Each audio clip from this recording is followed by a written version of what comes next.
Բարի երեկո, Ազատություն TV-ի ուղիղ եթերը լրատվական կենտրոնն է շարունակում։ Առաջիկա րոպեներին դիտեք։ Կարևոր օր է համաշխարհային խաղաղության համար։ Հաշտության թե ռազմական նոր բախման նախապատրաստություն, Իրանն ու Միացյալ Նահանգները հրադադարի պայմանավորվածություն են ձեռք բերել։ Սիլեյով մի վախեցի Կարապետյանից։ Վախենում եմ միջև տարվա վերջ միլիարդատերից դառնաս բոմժ։ Երբ հոգով բոմժը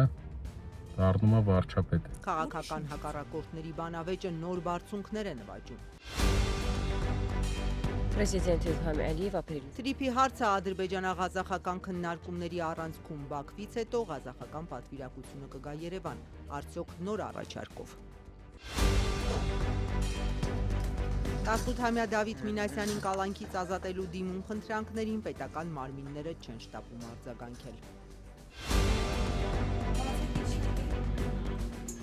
Վարորդը նաև հսկիչ է։ Մենք մեր բոլոր վարորդներին նորմալ վճարում են, իրանք հավաքագրման process-ին չեն աջակցում։ Երևանի քաղաքապետը ավտոբուսի վարորդներից պահանջում է հետևել նաև վճարումների։ Իմ աշխատանքի եմ։ Встречаться в трехстороннем формате, мы этого ждем. Ուկրաինական կոնֆլիկտը կրկին քննարկումների կիզակետում։ Միացյալ Նահանգները եվրոպացիներին է քննադատում։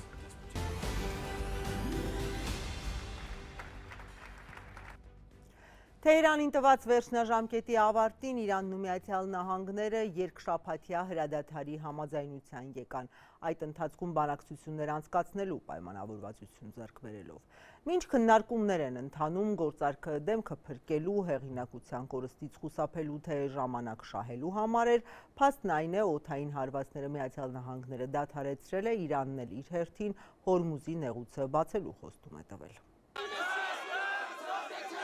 Պատերազմի 40-րդ օրը Վաշինգտոնն ու Թեհրանը համաձայնել են երկշաբաթյա անհապաղ հրադադար հաստատել։ Պակիստանի վարչապետը, որը դիմել էր կողմերին հրադադարի առաջարկով, նշել է, որ իրանական եւ ամերիկյան պատվիրակություններին ուրբաթ հրավիրել է Իսլամաբադ բանակցությունների։ Ըստ իրանական ինձնագործակալության Իրանից կբանակցի խորհրդարանի նախագահ Մոհամմադ Բաղեր Ղալիբաֆը, Միացյալ Նահանգներից փոխնախագահ Ջեյդի Վենսը։ Իրանը հաստատել է իր մասնակցությունը։ ԱՄՆ նախագահը հայտարարել է, որ հրադադարին համաձայնել է, քանզի Իրանում գերազանցել են բոլոր ռազմական նպատակները եւ մեծ առաջընթաց ունեն երկարաժամկետ խաղաղության հասնելու հարցում։ Թրամփը սոցցանցում գրել է, որ ԱՄՆ-ն Իրանից նոր առաջարկներ է ստացել, որոնք գործնական հիմք են բանակցությունների համար։ Նա նաև նշել է, որ նախկինում վիճելի գրեթե բոլոր կետերի շուրջ համաձայնել են, իսկ 14-օրյա ժամկետը թույլ կտա վերջնական տեսքի բերել համաձայնագիրը։ Ավելի ուշ Թրամփը մեկ այլ գրառում է արել, որում նշել է. Կարևոր օր է համաշխարհային խաղաղության համար։ Իրանն ուզում է դա, նրանք բավականին հյուծվել են այս պատերազմի հետևանքով։ Նույնը վերաբերում է նաև մյուս բոլորին։ Միացյալ Նահանգները կօգնի կարգավորել Հորմուզի նեղուցով երթևեկությունը։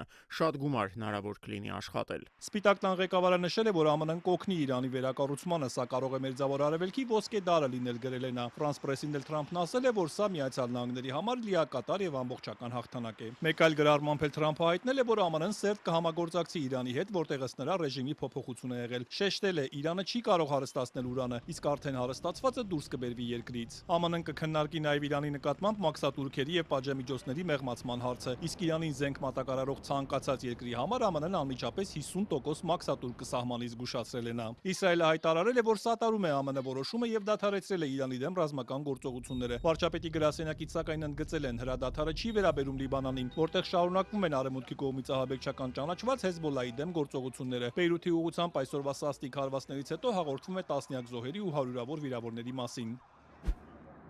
Իրանի արտգործնախարար Աբբաս Արաղչին հայտարարել է, որ առաջիկա 2 շաբաթը Հորմուզի նեղուզով անվտանգ երթևեկությունը կապահովի իրանական զինուժը։ Իրանցի բարձրաստիճան պաշտոնյան, ում անունը չի նշվում, Ռոյտերզին ասել է, որ նեղուցը կբացվի 5 շաբթի կամ ուրբաթ, եթե մեջբերում են բանակցությունների շրջանակի շուրջ համաձայնության հասնեն։ Ընդ որում նեղուցով անցումը կլինի սահմանափակ եւ կհամակարգվի իրանական զինուժի հետ։ Մինչդեռ ԱՄՆ պաշտպանության նախարարը պնդել է, թե նեղուցը բաց է եւ նշել, թե Իրանում վճռական հաղթանակ են տարել։ Փիթ Հեքսեթը նաեւ պնդել է, թե Իրանի նոր ղեկավարությունն աղաչել է, որ հրադադար հաստատվի։ ԱՄՆ զինուժը դեռ կմնա Մերձավոր Արևելքում, ասել է նա։ Մենք ոչ միտեղ չենք գնալու, մենք ապահովելու ենք, որ Իրանը պահպանի այս հրադադարի պայմանները։ ապա ի վերջո նստելու ենք բանակցությունների սեղանի շուրջ եւ համաձայնության ենք գալու։ Նույնը հաստատել է ԱՄՆ զինված ուժերի շտաբի պետերի միացյալ կոմիտեի նախագահը գեներալ Դեն Քեյնի խոսքով ամերիկյան զինուժը պատրաստ կլինի անհրաժեշտության դեպքում ամեն պահի վերսկսել ռազմական գործողությունները, եթե դիվանագիտությունը ձախողվի։ ԱՄՆ փոխնախագահն իր հերթին Հունգարիայում հայտարարել է, եթե իրանցիներն իսկապես պատրաստ են համագործակցել, ապա հնարավոր կլինի համաձայնության գալ, իսկ եթե փորձեն խաբել, ապա արագ կհամոզվեն, որ Թրամփն այն մարդը չէ, ում հետ կարող են կատակ անել։ Հրադադարի մասին լուրից հետո նավթի գինը նվազել է $100-ից, Իրաքը բացել է իր օդային սահմանը, մի շարք երկրներ էլ ողջունել են հրադադարը։ Իրանում մարդիկ փողոց են դուրս եկել տոնելու, Իրանում նաև այրել են ԱՄՆ-ի եւ Իսրայելի դրոշները։ Շատ իրանցիներ չեն հավատում, որ ԱՄՆ-ն եւ Իսրայելը հավատալիմ կմնան հրադադարին։ Ամերիկան մինչ օրս 100 անգամ ցույց է տվել իր դեմքը։ Մենք 2 անգամ բանակցությունների սեղանի շուրջ էինք, երբ հարձակվեցին։ Այս հրադադարը նաև անշուշտ նրա համար է, որ վերականգնեն ուժերը։ Մենք սա զգացինք եւ դիմադրության ճակատում, որտեղ նրանք օգտագործեցին հրադադարի պատրվակը զինվելու եւ ավելի ուժեղ հարվածելու համար եւ 12-օրյա պատերազմի ժամանակ, երբ հրադադարի պատրվակով դադարեցրին պատերազմը, զինվեցին եւ կրկին հարձակվեցին։ Չնայած հրադադարին, Պարսից ծոցի երկրները դեռ հայտարարում են Իրանի կողմից հարձակումների մասին։ Իրանն իր հերթին հայտարարել է, որ իր օդային տարածքում իսրայելական անօդաչու է խոցել եւ զգուշացրել, ամերիկա-իսրայելական ուժերի ցանկացած ներկայություն իր տարածքում կհամարվի հրադադարի խախտում, որին մեջբերում են վճռական պատասխան կտրվի։ Պատերազմի հետևանքով Իրանում սպանվել է ավելի քան 2070, վիրավորվել 26500 մարդ, ըստ իրավապաշտպանների զոհերի թիվն անցնում է 3500-ը։ Լիբանանում սպանվել է 1500-ից ավելի, վիրավորվել 4640-ից ավելի մարդ, իսկ Իսրայելում սպանվել է 26, վիրավորվել 7183 մարդ, 13 զոհ եւ 200 վիրավոր էլ ունեցել է Միացյալ Նահանգները, 150-ից ավելի մարդ էլ սպանվել է Պարսից ծոցի երկրներում։ Փխրուն հրադադարի խաթարման առաջին նշաններն են արդեն երևում։ Իրանական լրատվամիջոցների փոխանցմամբ երկրի բարձրագույն իշխանության մոտ կանգնած աղբյուրներն ասել են, եթե Իսրայելը շարունակի հարվածներ հասցնել Լիբանանին, Իրանը կլքի հրադադարի ռեժիմը։ Ֆարս գործակալության տեղեկություններով էր Իսլամական Հանրապետության ռազմածովային ուժերը Իսրայելի կողմից Լիբանանին հասցված հարվածներից անմիջապես հետո դադարեցրել են նավթային լցանավերի շարժը Հորմուզի նեղուցով։ Ըստ Լիբանանի առողջապահության նախարարության, իսրայելական հարվածներից առնվազն 89 մարդ է զոհվել, ավելի քան 700-ը վիրավորվել են։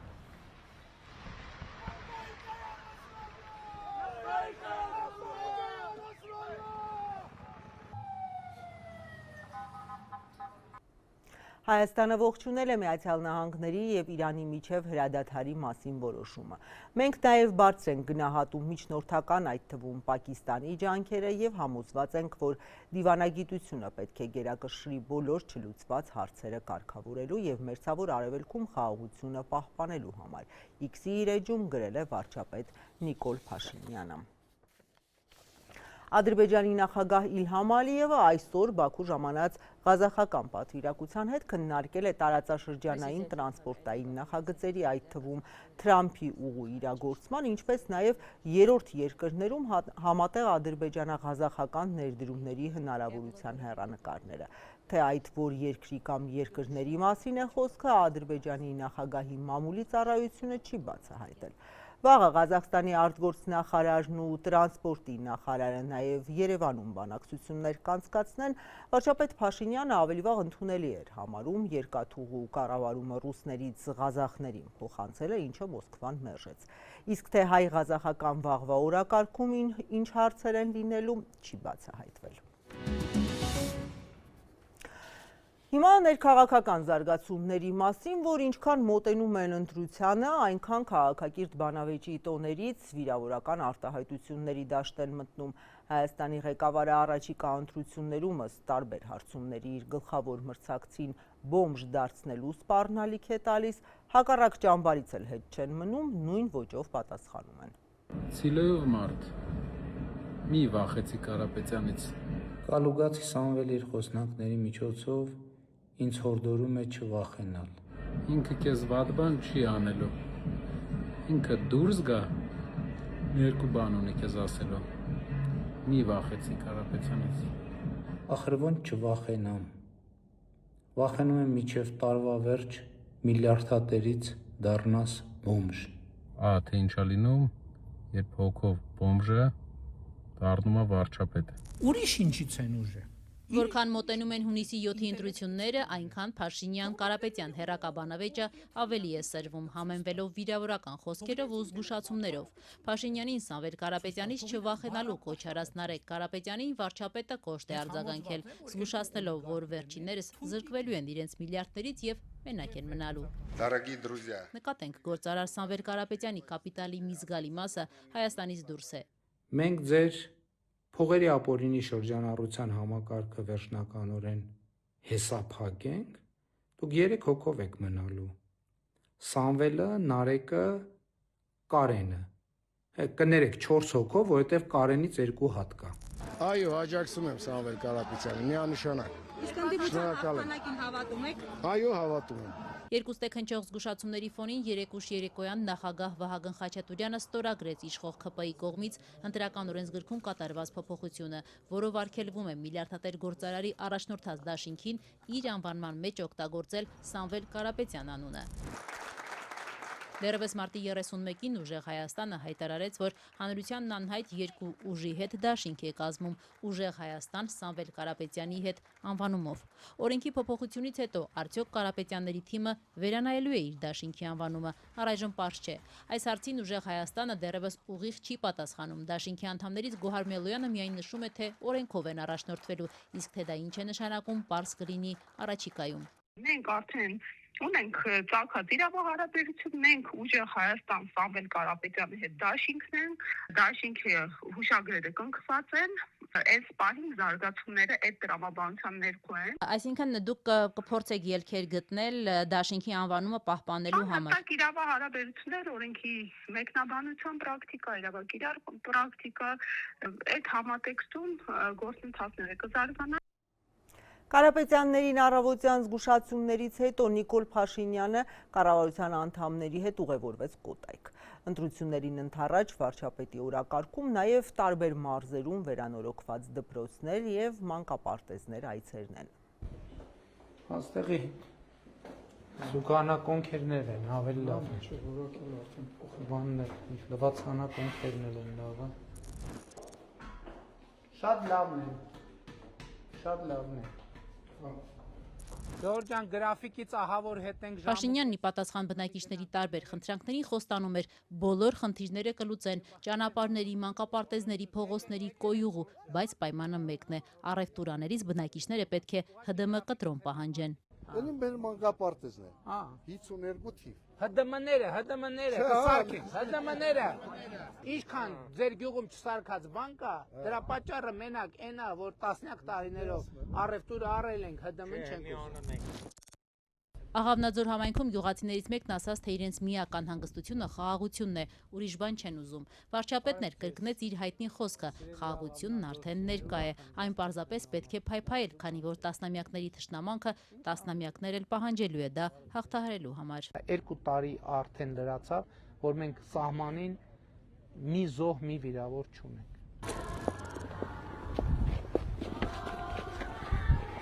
Քաղցիում տարեց բնակիչը դժգոհում էր, որ Հայաստանի կառավարությունը զենքեր է առնում Ֆրանսիայից, Հնդկաստանից, բայց հայրենական արտադրությանն ու գիտությանը ուշադրություն չեն դարձնում։ Փաշինյանը չհամաձայնեց, հրավիրելով քաղաքացուն հանրապետության հրապարակ մայիսի 28-ի զորահանդեսին, տեղում ծանոթանալու հայկական գիտության արդյունքներին։ Հայաստանի Հանրապետության ռազմարտունաբերական համալիրը նախորդ 3 տարվա ընթացքում 170 միլիարդ դրամի պատվեր է ստացել։ Եվ առաջիկայում են, եւ ամսի 28-ի զորահանդեսին կտեսնեք, թե տեղական արտադրության ինչ զենքեր կա։ Դե որ ասում է համերգասրահ, համերգասրահ է։ Փաշինյանն այսօր եղավ նաև Կոտայքի մարզի մի քանի ջերմատներում։ Վարչապետին հատկապես տպավորել էր բիբարի արտադրությունը նորագույն տեխնոլոգիաներով, համտեսեց, հավանեց։ Ես իսկական չի, չէ։ Էսի տորտա։ Հա, տոր բայ կներեք դե։ Ես էլ կպա։ Էսի մինի քաղցր բիբարներ, ասա Պալերմո քաղցր բիբարա։ Սրանք։ Էսի գույնավոր բալգարսկինա։ Ելակի քաղցրությանը։ Այս կարմիրը ելակի այո։ Ու ավելի բարձր կարելի ասել։ Քաղցրություն։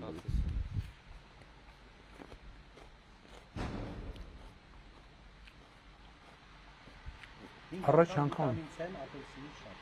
Առաջ անգամ եմ sense բան նախ լսում, երկրորդն է։ Ռեպորտեք։ Միրկա։ Զարմացավ հատուկ փոշոտում իրականացնող մեղուների աշխատանքից։ Մեղուները ուր են։ Փոշոտում մեղուներն են հատուկ Հայ քեզ բան։ Դա բնական միջոցով 4-ից 5 շաբաթ Փաշինյանին տպավորեց նաև բիբարների թփերի բարձրությունը։ Բիբարը 7 մետր բարձրանում է։ մենք հլակտրում ենք ավելի շատ։ Հայ քեզ բան։ Սենց հերթական տնկած ըստ իրա Որ ասեն 7 մետրանոց բիբար կխնդայինք, չէ։ ծառիպես բարձրանում։ Կխնդայինք։ Լավ անեկդոտների բանի ձեռարնել ու բանի առիթ կդառնար, որ մեկ ասել 7 մետրանոց բիբարի ծառ կա։ Չէ, ոչինչ, կարևոր է այս պատմական պահ։ Փաշինյանը եղավ նաև վարդերի ջերմոցում։ Վարչապետին վարդն այնքան դուր եկավ, որ զգուշացրեց ոչ մեկին չի նվիրելու, այդ թվում կանանց։ Ներողություն եմ խնդրում կանանցից, չեմ նվիրելու ոչ մեկին։ Վարչապետը խիստ գոհեր իր այսօրվա եւ տեսածից, եւ համտեսածից, եւ ոչ միայն վարչապետը։ Լավ է։ Լավ է։ Ցիտիկներն էլ են գոհ ոնց որ ծլվելու են։ Ռոբերտ Քոչարյանի գլխավորությամբ ընտրություններին մասնակցության հայտ ներկայացրած դաշինքը այսօր սոցիալական ծրագիրն է ներկայացրել։ Շռայլ խոստումներ են հնչել ու նաև հարցեր։ Ինչն էր նրանց խանգարում Քոչարյանի Սերժ Սարգսյանի կառավարման տարիներին իրենց ծրագրերը իրականացնել։ Դաշնակցությունը նախկին երկու նախագահների կառավարման որոշ փուլերում իշխանական կոալիցիայի մաս է կազմել։ Աջակցություն տեղական արտադրողին։ Հայաստանի երկրորդ նախագահ Ռոբերտ Քոչարյանի դաշինքը խոստանում է սոցիալական արդարություն, բարեկեցություն, եթե վստահության քվե ստանան ու իշխանության գան։ Սոցիալական Հայաստանի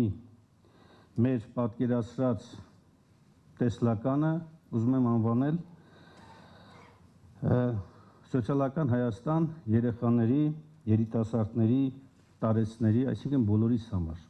Խոստանում են բարելավել բոլորի կյանքը, գնաճին համարժեք բարձրացնել աշխատավարձն ու թոշակը, ստեղծել անթերի առողջապահական համակարգ, տարեկան մինչև 45,000 աշխատատեղ են խոստանում։ Այս հավակնոտ ծրագիրն այն պայմաններում, երբ Հայաստանի պետական պարտքը գերազանցում է 14 միլիարդ դոլարը։ Պետական պարտքը ծելայնակիցներ, իհարկե մենք հասկանում ենք, որ չկան պետություններ, ովքեր վարկեր չեն վերցնում։ Բայց այդ վարկը պետք է նպաստի մեր տնտեսության պոտենցիալի զարգացման, մեծացման։ Այսօր ուզում ենք հասկանանք լավ այդ 8 միլիարդը ավելյալ, որ վերցրել եք։ Ինչ է կարել։ Իշխանությանը քննադատող Հայաստանն էլ վարկերին դեմ չէ, բայց ամեն դրամը պետք է նպատակային ծախսվի, հայտարարեց պատգամավոր Արթուր Խաչատրյանը։ Դա ծախսվել է պետության զարգացման համար, թե այլ խնդիրների համար։ Քոչարյանի թիմը խոստանում է նվազեցնել գույքահարկը, որ մի քանի անգամ բարձրացավ Փաշինյանի կառավարության օրոք։ Թող շքեղության հարկը բարձր լինի ու հարուստները վճարեն ցածր ու միջին եկամուտ ունեցողների փոխարեն, առաջարկում է Հայաստան դաշինքը։ Այսինքն 2026 թվականի համար նախատեսված այս այլանդակ բարձրացումը չեղարկվելու է։ Պատգամավոր Արծվիկ Մինասյանը նշեց, թե այս խոստումները միայն նախընտրական չեն։ Ընդդիմադիր խմբակցությունը նախագծերել է մշակել խորհրդարանում, բայց իշխող մեծամասնությունը տապալել է, ընդդիմադիր դիրքերից դրանք իրագործելու հնարավորություն չեն ունեցել։ Իսկ երբ դաշնակցությունը իշխանության մաս էր ու այդ հնարավորությունն ուներ, ինչու իրենց չէր հաջողվում Հայաստանում կյանքն այդքան լավը դարձնել, ինչպես նկարագրում են իրենց նախընտրական ծրագրում։ Դաշնակցությունը Քոչարյանի օրոք կառավարության մաս է եղել։ Այդ որ ասում էինք Կովկասի վագար, այդ գիրքը կա, եթե դուք ազգային ժողով գայեք, ես ձեզ ցույց կտայի, որ իրանք մեզ համաշխարհային բանկը Հայաստանը կոչում էր Կովկասի վագար, մեր 10%-ից ավել էր մեր տարեկան տնտեսական աճը։ Սերժ Սարգսյանի իշխանության գալուց հետո էլ արյունոտ մարտի 1-ից հետո կոալիցիա կազմեց Հանրապետականի հետ։ 1 տարի տևեց ու 1 տարի էլ 2016 թվականին կառավարության մաս դարձավ։ Այդ տարիներին կոռուպցիայի ընկալման համաթիվը շուրջ 10 նիշով բարձր էր այսօրվա ցուցանիշից։ Կոռուպցիայի այդ պայքարը միշտ էլ պայքարել ենք, միշտ էլ պահանջել ենք, պնդել ենք, որ այդ հարցը կարգավորվի։ Հայաստան դաշինքի ծրագրում կետ կա նաև գյուղատնտեսությամբ զբաղվող մարդկանց մասին, թե նրանց աշխատանքը ստաժ կհաշվեն։ Ինչ մեխանիզմով են գյուղացու աշխատանքը ստաժ ձևակերպելու, չմանրամասնեց պատգամավոր Արծվիկ Մինասյանը։ Տաքսի ծառայության ոլորտն էլ կբարելավվեն։ Վարորդների աշխատանքն էլ ստաժ կհաշվարկեն, եթե իշխանության գան։ Որոնք ոչ միայն չունեն նվազագույն սոցիալական երաշխիքներ, ավելին, այսօր դարձել են այսպես կոչված տուգանքի մատերիալ։ Ներողություն եմ խնդրում, բայց դա արդեն հանրահայտ բառ է դառել։ Իշխանությունից արդեն արձագանքել են ընդդիմադիր Քոչարյանի նախընտրական ծրագրին, բայց միայն վարորդների կետին։ Աշխատանքի և սոցիալական հարցերի նախարար Արսեն Թորոսյանը Facebook-ում գրել է, թե ընդդիմադիր խմբակցությունը կրկնօրինակում է իրենց։ Իշխանության այդ նախաձեռնությունն արդեն ընթացքում է։ Վերջին մի քանի ամիսներին տաքսու վարորդների հետ հանդիպումների ժամանակ մենք արդեն իսկ նրանց հայտնել ենք, որ նրանց կենսաթոշակի հարցը լուծելու ենք հետևյալ կերպ. մինչև 1974 թվականին ծնվածների համար ստաժ հաշվարկել այն բոլոր ամիսները, որոնց ընթացքում նրանց վճարած տուրքը կգերազանցի նվազագույն աշխատավարձից վճարվող եկամտային հարկը։ 1974 թվականից հետո ծնվածներին հնարավորություն տալ կամավոր միանալ կൂട്ടակային կենսաթոշակային համակարգին, որին կմասնակցի նաև պետությունը։ Ժողովրդի վստահության քվեն ստանալու դեպքում Հայաստան դաշինքը ներմուծումը փոխարինելու է արտահանմամբ, խթանելու է, որ Հայաստանում արտադրանքը սպառվի դրսի շուկաներում։ Նախկին իշխանության օրոք Շիրակի մարզպետ ու Փաշինյանի իշխանության սկզբում գյուղատնտեսության նախարար աշխատած Արթուր Խաչատրյանը պնդում է, բանկերում փող կա, պարզապես բիզնես ծրագրեր չկան, որ ֆինանսավորեն։ Երեք էր կենտրոնական բանկի նախագահի հետ էինք խոսում, 3-4 օրը։ Ահռելի գումարան բանկերում հավաքվել, ուղղակի մարդիկ տեղ չունեն, որպեսզի իրական սեկտորը ֆինանսավորեն։ Խոսում ես, ասում են, որ ձեռնարկությանը օգնենք։ Պատգամավոր Խաչատրյանը շեշտում է, թե Ռոբերտ Քոչարյանի կառավարման ժամանակ Համաշխարհային բանկը Հայաստանի աճող տնտեսությունը բնորոշեց Կովկասյան վագր։ Փաշինյանի թիմակիցները իշխանության համար պայքարող երկրորդ նախագահին մեղադրում են կոռուպցիայի թալանի համար ու պահանջում, որ Քոչարյանը պետությանը վերադարձնի ունեցվածքը, որի ծագումը դատախազությունը կասկածելի է համարում։ Եթերում ազատության լրատվական կենտրոնն է, մեր լուրերին կարող եք հետևել նաև ազատության տելեգրամյան ալիքում, իսկ այս ծրագրի երկրորդ մասում առաջարկում եմ դիտել։ 18-ամյա Դավիթ Մինասյանին կալանքից ազատելու դիմում խնդրանքներին պետական մարմինները չեն շտապում արձագանքել։ Վարորդը նաև հսկիչ է։ Մենք մեր բոլոր վարորդներին նորմալ վճարում են, իրանք հավաքագրման պրոցեսին չեն աջակցում։ Երևանի քաղաքապետը ավտոբուսի варորդներից պահանջում է հետևել նաև վճարումների։ Իմ աշխատանքի եմ։ Բացի առախտել։ Встречаться в двухстороннем формате, мы этого ждем. Ուկրաինական կոնֆլիկտը կրկին քննարկումների կիզակետում։ Միացյալ Նահանգները եվրոպացիներին է քննադատում։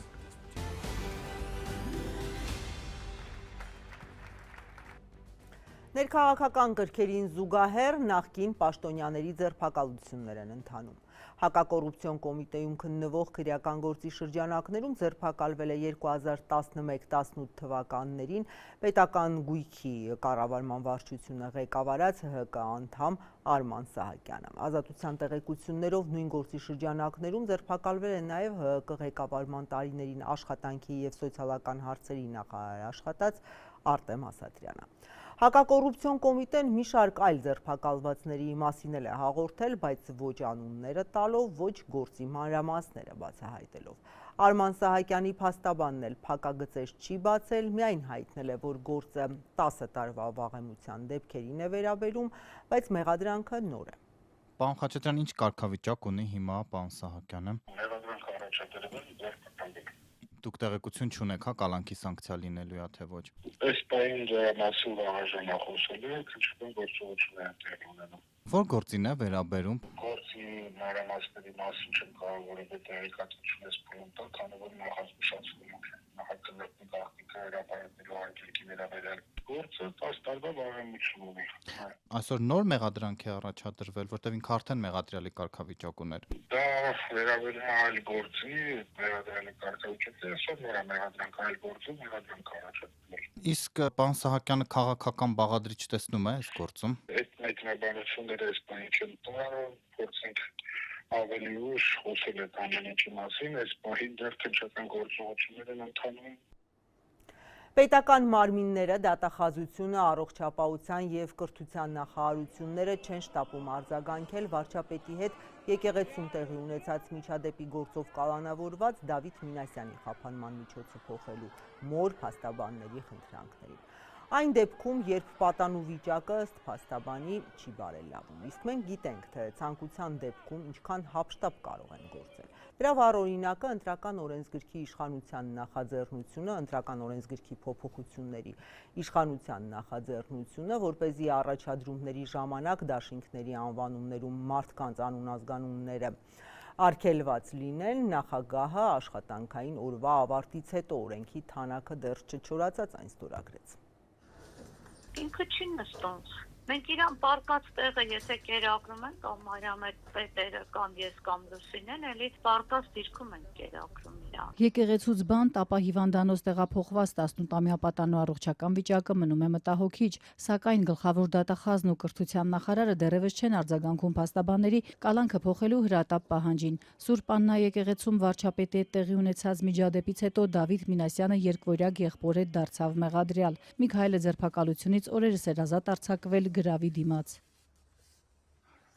Բա հրատապությունը դրան է, դատախազությունն էլ ասում է 30 օրվա ընթացքում կպատասխանենք։ Ավագ դպրոցի աշակերտը մեղադրվում է խուլիգանության և վարչապետի նկատմամբ բռնության հոդվածներով, եղբայրը օժանդակելու, իսկ հասարակական գործիչ Գևորգ Գևորգյանը կազմակերպելու համար։ Փաստաբանները մոր փոխարեն ամեն օր այցելում են արդեն 6 օր հիվանդանոցում առանց խնամակալի մնացած Դավիթին, կերակրում և հոգ տանում նրա մասին։ Կալանավորված տղային միայն նրանք կարող են տեսակցել։ Մանկուց առողջական լուրջ խնդիրներ ունեցող պատանին մինչև ձերբակալությունը մշտապես գտնվել է մոր հատուկ խնամքի տակ, որն էլ ապահովել է նրա սննդային ու դեղորայքային ռեժիմը։ Փաստաբան Վարդուհի Էլբակյանը շարունակում է պնդել, այս գործն ի սկզբանե ապօրինի է։ Որևէ այլ մարմին հայտնաբերելը, որևէ այլ ապացույց։ Մինչև այս պահը մեզ նման ապացույցներ հայտնի չի։ Մենք ընդհանրապես գտնում ենք, որ այս երեխեքի նկատմամբ նախաձեռնված վարույթը արդեն ապօրինի է։ Հետևաբար ապօրինի վարույթի շրջանակներում ցանկացած անձի կողմից կատարված ցանկացած գործողություն արդեն ապօրինի է ու անհիմն է։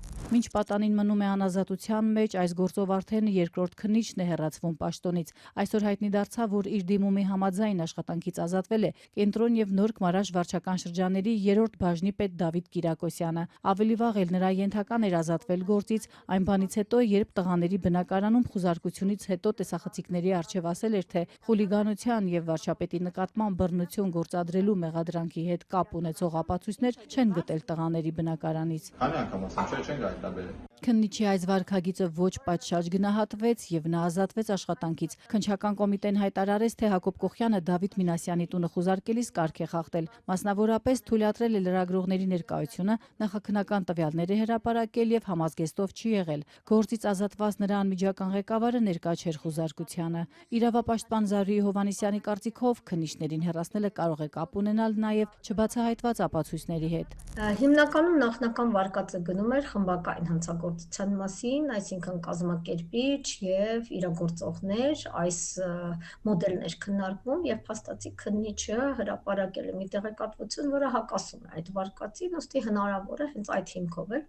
նրան փորձել են հեռացնել քննությունից եւ նաեւ աշխատանքից։ 12-րդ դասարանի աշակերտը մեղադրյալ դարձավ Ծաղկազարդի պատարագին վարչապետի Սուրբ Աննա եկեղեցի չհայտարարված այցից հետո։ Տեսանյութում երևում է, թե ինչպես են անվտանգության աշխատակիցները ճանապարհ բացելով հրմշտում մարդկանց, այդ թվում երկվորյակ եղբայրներին։ Հրմշտոցի դեմ բողոքած եւ վարչապետի ուղղությամբ ձեռքը բարձրացրած Դավիթին անվտանգության աշխատողը բռունցքով հարվածել էր, ինչից պատանին վայր էր ընկել։ Ու եթե եղբայրները ժամերի ընթացքում մեղադրյալ դարձան, անվտանգության աշխատողի հարվածի դրվագը մնում է չքննված։ Դե եթե համարենք, որ հեռավորությունը բավարար չէր, որպեսզի անձը կարողանար հարվածը հասցնել կամ ինչ-որ մի այլ գործողություն կատարել կամ ինչ-որ մի բռնություն գործադրել իշխանական անձի նկատմամբ, ուստի այստեղ հստակորեն դիտարկվում է այն վարկածը, որ բռնությունը անհամաչափ է, բայց դա քննչական մարմինների գործառույթն է եւ կարծում եմ, որ անհրաժեշտ է, որպեսզի այդ քննությունը իրականացվի։ Իրավապաշտպան Վարդան Հարությունյանի կարծիքով իրավապահները կարող են մարդասիրություն դրսևորել ու ազատ արձակել դպրոցականին, որ նաեւ հնարավորություն ունենա ավարտել դպրոցը, իսկ դատարանը կարող է ամբողջական քննությամբ պարզել եղելությունը, նաեւ անվտանգության աշխատողի հարվածը քննել։ Որ ես խոսում եմ դատարանի մասին, ես նկատի չունեմ Մնասական Մարտիրոսյանին, բայց մեր դատարանները Մնասական Մարտիրոսյան են, այդ պատճառով էլ սպասում են երևի թե ցուցումների վերել։ Իրավապաշտպանը նկատի ունի աշակերտին 2 ամսով կալանավորած դատավորին, որը ըստ փաստաբանների անգամ հաշվի չառավ, որ մանկուց լուրջ հիվանդություններ ունեցող տղայի 2 հիվանդություններն անհամատեղելի են բանտային պայմանների հետ։ Ինչու իրավապահները ազատ չեն արձակում պատանուն, ըստ իրավապաշտպանի սպասում են ցուցումի ամենավերևից։ Ինչ ցուցում կլինի եւ ինչ պետք է անեն։ Ամենավերին օղակներից պետք է լինեն ցուցումներ։ Լուր է նաեւ կրթության նախարարը։ Դավիթի մայրը 5 օր առաջ նաեւ նրան էր դիմել։ Գայանե Մինասյանը խնդրել է որպես երաշխավոր հանդես գալ որդու ազատության համար,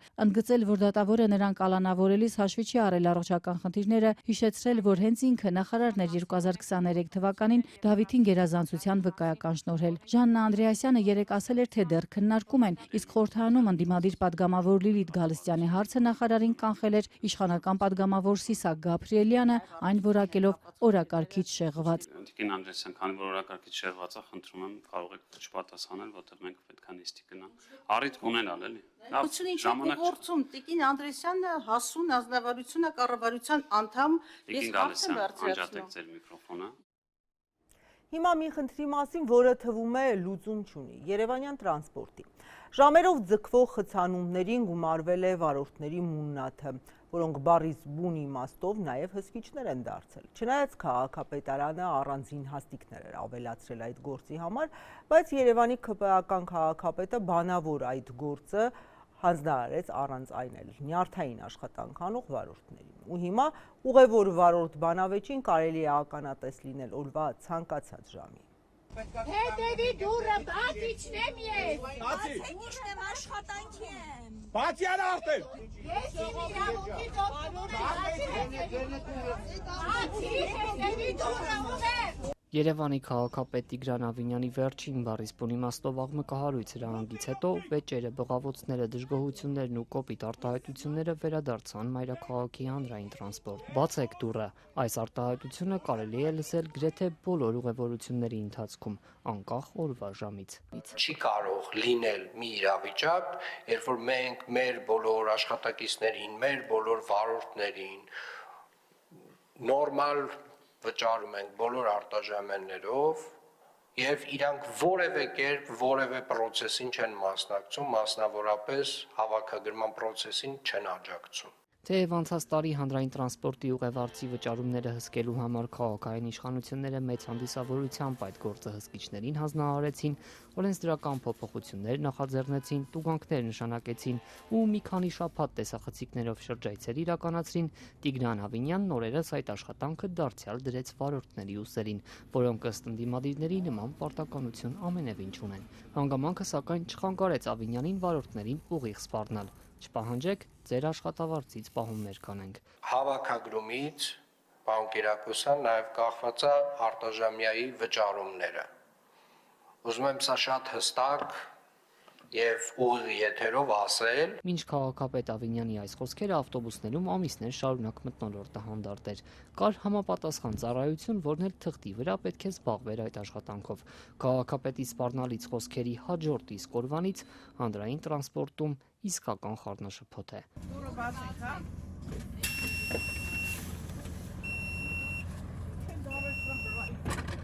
Ինչու քաղաքապետարանը գործը դարձյալ վարորդներին հանձնարարեց, որոնք լարված աշխատանք են անում եւ հիմա դարձյալ ստիպված են իրենց պատասխանատու աշխատանքը թողնել ու քաղաքացիներից վճարում պահանջել ու երբեմն իրենց ուղված բղավոցներ ու վիրավորական արտահայտություններ լսել։ Տիգրան Ավինյանն արդյոք մտածել է, որ վարորդներին հարվածի տակ է դնում, ազդում նրանց նյարդերի վրա, դժվարացնում առանց այն էլ ծանրաբեռնված տրանսպորտի աշխատանքը։ Եվրամիության անդամակցության ձգտող մայրաքաղաքի երթևեկության կազմակերպիչները ապական այդ, որ մայրաքաղաքում են նման պրակտիկա տեսել։ Քաղաքապետարանն արդեն 3 օր է դժգոհություններին չի արձագանքելու, հրահանգը հետ չեն կանչել։ Թեև քաղաքապետարանը հայտնում է, որ նախորդ ամիսներին հսկողություն իրականացնող ծառայությունը մի քանի հազար ստուգում է իրականացրել ու 2 ամսում 922 մարդու տուգանել, գոնե մեր խմբագրության աշխատակիցներն օրինակ արդեն տևական ժամանակ է հսկիչների չեն հանդիպել։ Այսօր էլ որոշեցինք տեսախցիկով ավտոբուսներով երթևեկել ու փորձել պարզել ինչ է փոխվել առանց այն էլ գերբեռնված տրանսպորտի աշխատանքում։ Կենտրոնից 36 համարի ավտոբուս բարձրացանք ու շարժվեցինք դեպի Մասիվ։ Հաջորդ կանգառում լսեցինք առաջին դժգոհությունը։ Բացեք իջնենք էլի։ Վարորդները կանգառներում նախ միայն դիմացի դուռն են բացում, որ հետևեն նոր բարձրացող ուղևորների վճարումներին, իսկ իջնել ցանկացողները պետք է սպասեն։ Վեճերի պատճառ այդ թվում այս հանգամանքն է դառնում, թե ինչպես է որոշումը բարդացնում տեղաշարժը երևաց արդեն հաջորդ կանգառում։ Մաշտոցի պողոտայի կանգառներից մեկում 12 ուղևոր էր սպասում։ 45 վայրկյան պահանջվեց, մինչ նրանք դիմացի դռնից բարձրացան ու վճարեցին, մինչդեռ նույն սարքերը նաև մյուս դռների մոտ են տեղադրված եւ այս ամենը կարող էր շատ ավելի արագ լինել։ Ավտոբուսը հասնում է ուսանողական թաղամասեր։ Առջևի դռան մոտ սպասողների թիվը մեծ է։ Բժշկական համալսարանի կանգառում ավտոբուսը կանգնում է 52 վայրկյան։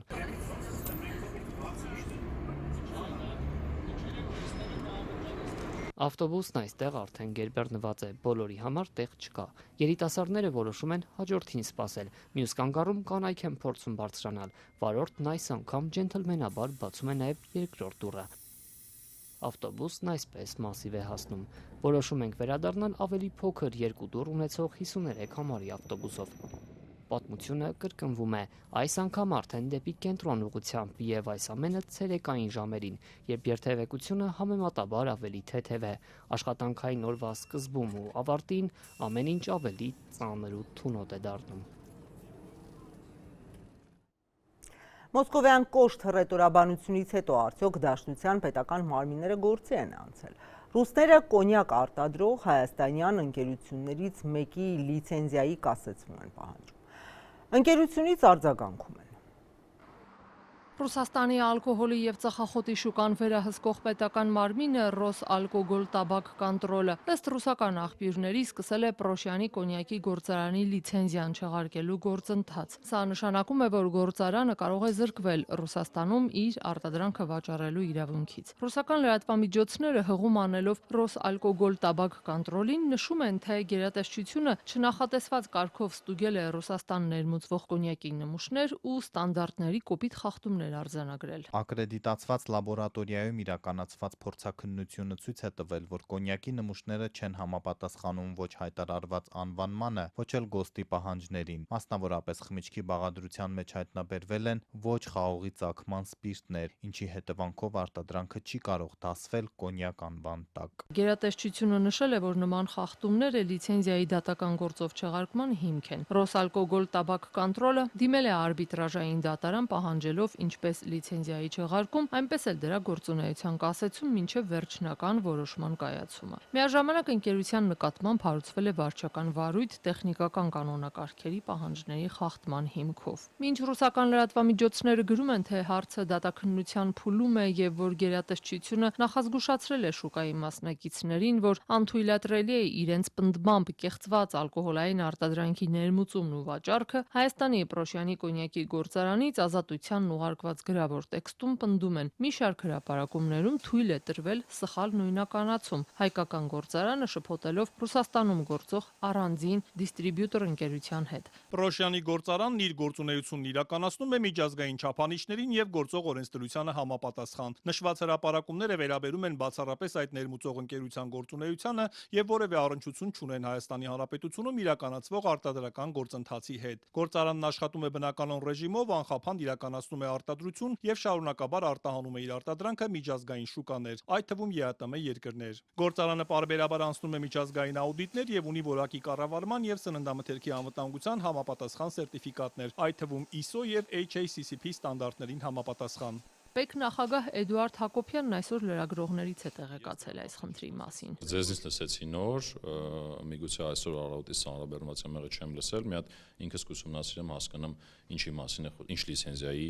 դադարեցման մասին է խոսք գնում։ Ընդհանուր առմամբ անդրադառնալով Հայաստանից Ռուսաստան որոշ ապրանքների արտահանման խնդիրներին, Պեկ նախագահը նշել է, թե նման դժվարությունները պայմանավորված են Ռուսաստանում պարբերաբար իրականացվող խստացումների հետ։ Պարբերաբար այդպիսի հարցեր ունենում ենք, նույնը օրինակ անցած տարի եթե կհիշեք, տարբեր ապրանքների հետ կապված որոշակի խնդիրներ էին եղել, հատկապես լարսը անցնելուց լինում են հատկապես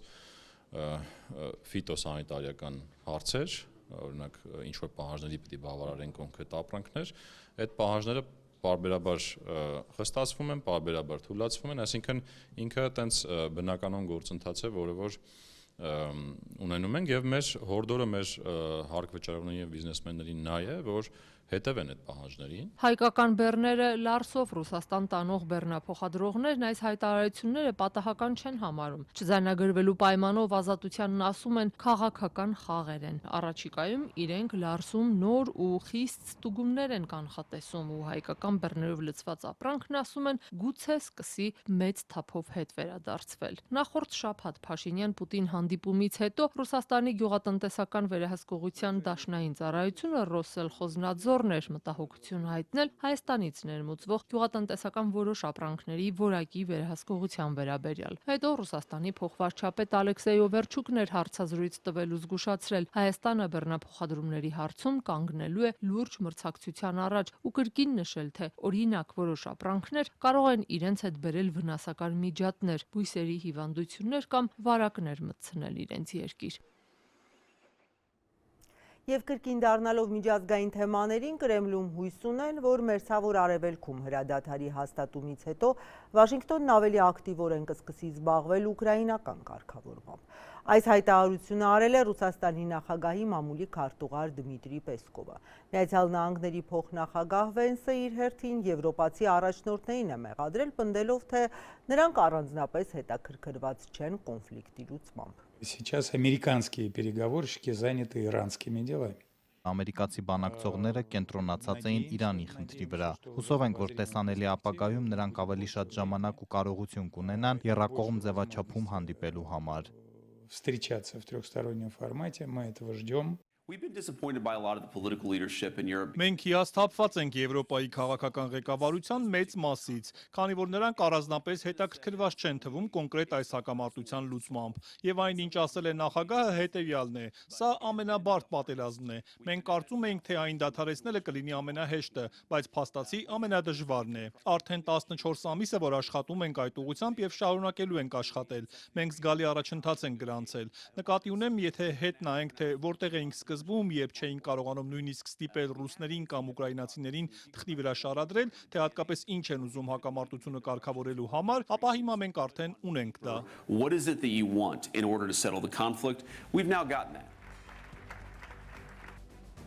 Այսքան այս եթերաժամի համար ես ձեզ հրաժեշտ եմ տալիս, ազատություն.am կայքում լրահոսը թարմացվում է, սոցցանցերի մեր էջերում նույնպես հետևեք, հաջողություն։